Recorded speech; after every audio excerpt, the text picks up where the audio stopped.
Welcome, day 15 of the 30-day renewal map. That means that we're halfway through. I hope you've been having a good time with these lessons and really making them your own. So that's my greatest wish for you. Even if you're extending the time, remember, you don't have to do, even though I am dripping out one lesson every day, you don't have to be on that plan. You can take your time and really ingest each of the lessons, especially if there's one in particular that speaks to you, and take it from there. So yesterday we started talking about blocked emotions. So I'm shifting a little bit for the time being into really healing modalities. So I'm a Reiki teacher and a spiritual healer.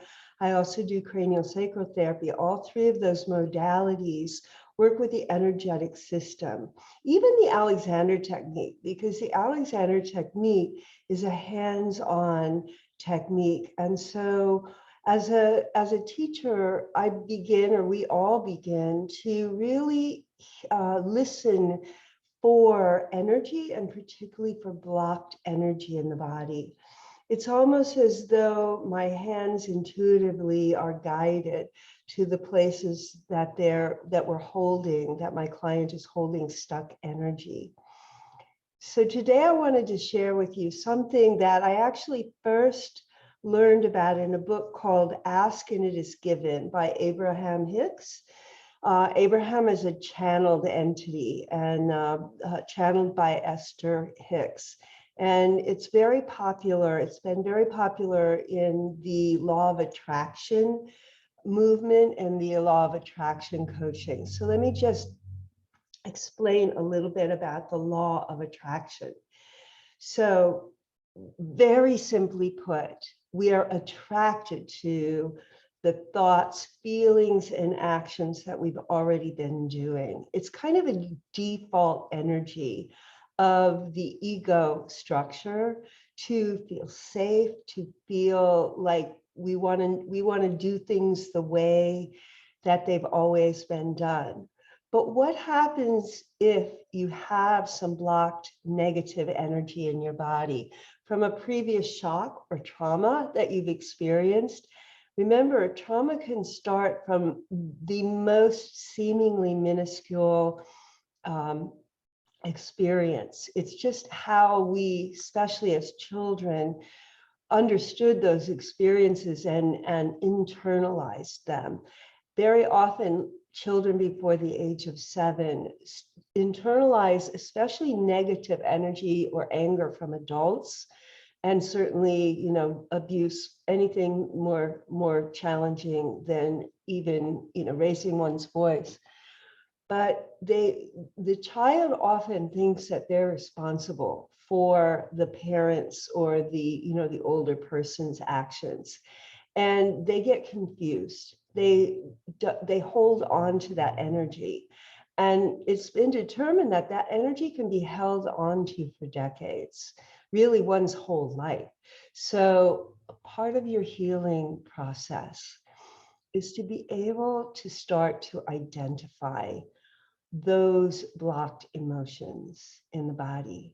Yesterday, I was describing how much we can do on our own by just really quieting ourselves, getting centered, really opening to that inner voice, inner wisdom, and really listening for where in the body we're being attracted to, and then allowing the mind and the thinking mind to become more aware of what you're feeling and sensing in the body.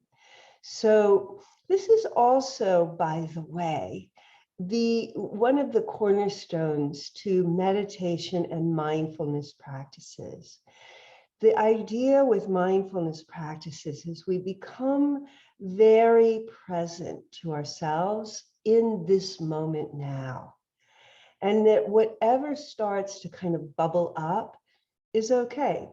The thoughts that bubble up are just what happens. We can notice them and we can come back to our breath and allow them to just fall away. And as long as that process takes, that's our meditation practice for that day.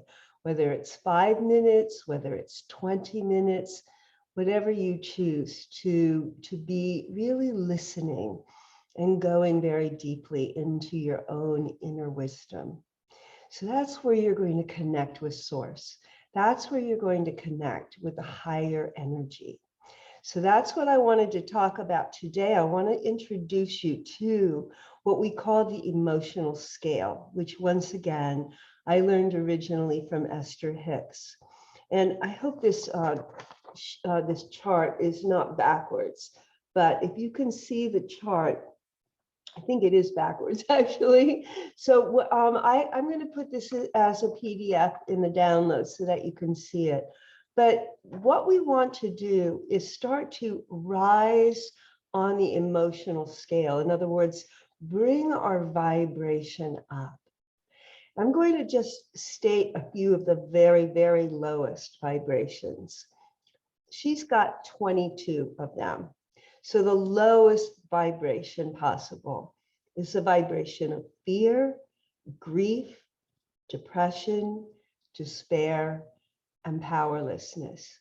It is a default energy that we kind of hold on to and fall into on the lowest level of that vibrational scale. Now, when I talk about vibration, I'm talking about energy and managing your internal energy.